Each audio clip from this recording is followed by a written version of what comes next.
تو این ویدیو میخوام انیمه هایی رو بهتون معرفی بکنم که به هیچ وجه نمیتونید پیش خانواده‌تون نگاه بکنید. میپرسید چرا؟ چون که این انیمه ها پر از محتوای جنسی هستن که به خاطر همین محتوا تو خیلی از کشورها بند شدن. اولین انیممون انیمه Why the hell are you here teacher هستش که داستانش در مورد یه دبیرستانه که دانش آموزاش ناخواسته با معلمای مدرسه‌شون وارد رابطه جنسی میشن. این انیمه سناریوی سمی خیلی زیادی داره، نودیتیش هم خیلی زیاده. به همه اینا اضافه کنم که تو یکی از این سکانس‌های جنسی یه نوزادم تو عملیات جنسی دخیله که یه جور تیر خلاص به این انیمه است و باعث شد این انیمه سر و صدای زیادی بکنه و از خیلی جاها حتی بند بشه. انیمه بعدی انیمه کوینز بلید هستش که یه داستان خیالی تو سرزمین آلدرا رو روایت میکنه.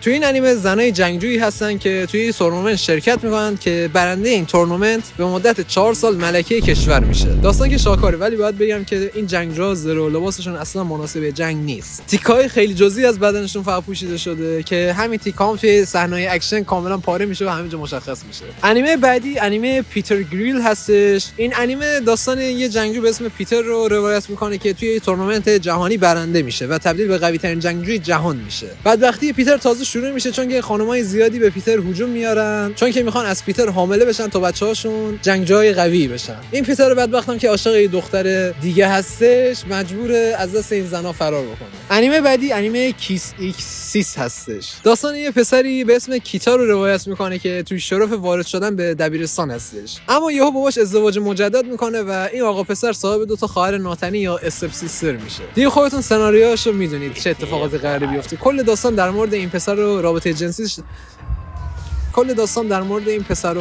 جنسیش با خواهر ناتنیاش هستش. انیمه بعدی که میخوام بهتون معرفی کنم انیمه کانوکان هستش. این انیمه راجع به یه پسر به اسم کوتا هستش که درگیر یه مثلث عشقی میشه. سر همین قضیه سناریوهای جنسی خیلی زیادی اتفاق میفته، اما اینو بگم که شخصیت‌های این انیمه بچه مدرسه‌ای، یعنی به خاطر همین این انیمه کثیف تو خیلی از کشورها بند شد. تو آخر لیستمون هم انیمه اینتر اسپیشیز ریویورز هستش که توش 2 تا آقا به اسم زل و استانک به هرزخونه‌های مختلف دنیا سفر میکنن تا با هرزا ارتباط جنسی داشته باشن و نقدشون کنن. این هرزا از نژادهای مختلفن و این 2 تا آقا به هیچ کدومشون رحم نمیکنن. این انیمه هیچ سانسوری نداره و همه چیز رو نشون میده، حتی تو نسخه ژاپنی آلت تناسلی رو هم نشون میده. حتما میگید که این انیمه که عالیه، لینکشو برامون بذار. بعد بهتون بگم که بعضی از دختره این انیمه بچه سالن زیر 18 سال. و اینم بگم که ما خیلی داریم واسه این ویدیوها زحمت میکشیم. ممنون میشم که کانال رو سابسکرایب کنید، ویدیو رو لایک کنید، اگه دوست داشتید ویدیوهای دیگه‌مون رو نگاه بکنید و اینکه منم برم چشامو بشورم، خیلی سم دیدم.